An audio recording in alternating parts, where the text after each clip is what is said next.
तूफानों से डरकर जो रास्ते बदल लेते हैं, इतिहास नहीं सिर्फ बहाने लिखते हैं, और जो हर हाल में चलते रहते हैं वही एक दिन मंजिल नहीं पहचान बना जाते हैं। सावन बोल रहा हूँ, मेहनत शुरू, बहाने खत्म।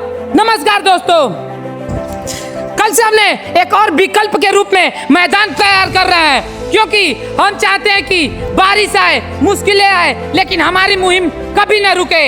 यही फर्क होता है सिर्फ मेहनत करने वालों और दूर की सोच रखने वालों में। आज मैं हर युवा से कहना चाहता हूँ, अपने सपनों के लिए सिर्फ मेहनत मत करो, उन मुश्किलों की भी तैयारी करो जो रास्ते में आने वाली है।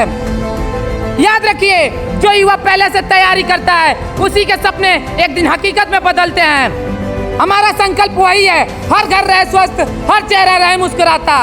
और अंत में हम मैदान नहीं बदल रहे हैं, हम हालात बदलने की तैयारी कर रहे हैं। राम राम, जय श्री राम।